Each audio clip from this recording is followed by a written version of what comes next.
Dezan Shira, a pan-Asia, multidisciplinary professional services firm assisting British businesses with market entry, legal, finance, and HR in Asia. In partnership with H.W. Fisher, a top 25 UK chartered accountancy firm with over 25 years experience in advising Asia-based clients on moving and investing in the UK. This is Complex Made Easy with Dezan Shira and Associates. We are also often asked by our clients if they are UK resident but non-UK domiciled, how does the remittance basis work for them? Generally, if an individual who is a UK tax resident needs to pay income tax and capital gains tax on a worldwide basis. This is called a rising basis, no matter whether the income or gains has a source in the UK or outside of the UK. If an individual is UK resident and non-domiciled, he has a choice to use the remittance basis to report his income and gains. It postpones the tax on the income and gains that are arising outside of the UK until the point he enjoys the benefits of such income and gains in the UK. The effect of using the remittance basis is to defer the tax on the foreign receipt. The concept of remittance is broad. It is not just for the person in question, but also for those related relevant persons, including spouses or children. Payments made outside of the UK can sometimes constitute as remittance if there are some connections with the UK. For instance, if a loan has been taken out outside of the UK but has been used in the UK, or paying off a credit card that the card has been used in the UK. There are also some downsides of remittance basis. One of them is losing the annual personal allowance. Another downside is the remittance basis charge once you have become UK tax resident for more than 7 out of previous 9 years, and then there is 30,000 remittance basis charge per year.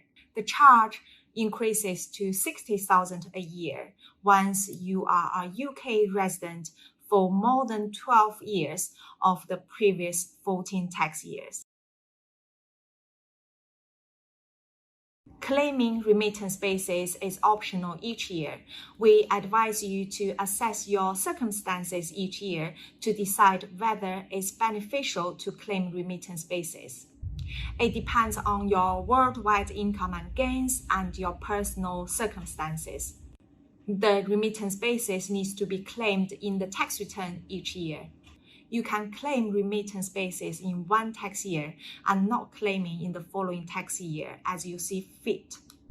But care needs to be taken if you're switching between a rising basis and remittance basis, because sometimes it can create huge tax complexity. Because the remittance basis is very complex, we always recommend you to speak to your tax advisor well in advance before you become a UK tax resident. China does not have the concept of remittance basis. However, all foreigners should clearly understand the 6-year rule and how to break it. What the 6-year rule stands for. A non-domiciled individual is taxed on China-sourced income only if he not stayed in China for 6 consecutive years. Otherwise, he will be taxed in China on global income. Here, 6 consecutive years means that the individual stays in China for 6 years consecutively, and each year he stays in China for more than 183 days or more and does not leave China for 30 days or more in a single trip during these 6 years. Please note that 6-year rule only applies for non-domiciled individuals. It is important for non-domiciled individuals to plan their travel to avoid global income to be taxed in China. Here are 2 ways how you can break the 6-year rule during these 6 years. First of all, live in China in a single trip for 30 days or longer in the calendar year. Second, staying in China less than 183 days during the calendar year. For example, Mr. Jones is a non-domiciled individual who came to work in China on January 1st, 2019.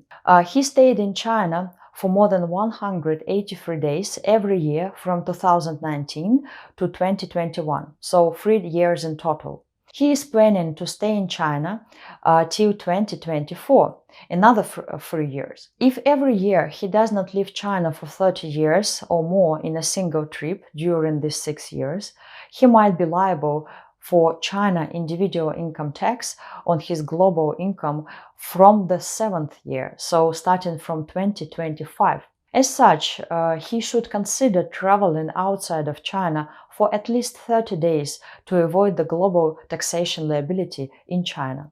Another example, Mr. Gray from the UK is a non-domiciled individual who also came to work to China on January 1st, 2019. He stayed in China for more than 183 days from 2019 to 2023. He lives in China in 2024, and his residence days for the year of 2024 are less than 183 days. Only his China-sourced income will be subject to individual income tax from 2019 to 2024. After 2024, the 6-year clock shall be reset as the 6-year rule for him has been broken in 2024. In addition, I should also mention that it is very critical to realize the 6-year rule and how to break it. So 6-year rule, 6 years can be actually reset again. There are new changes in China, new updates in the individual income tax law. So according to the new individual income tax law, the 6-year clock has been reset for all non-domiciled individuals starting from January 2019. So it was the reform that government implemented, and now all non-domiciled individuals in China actually calculate the 6-year rule starting from 2019. Even if they lived in China for the past 10 years and never actually broke the circle.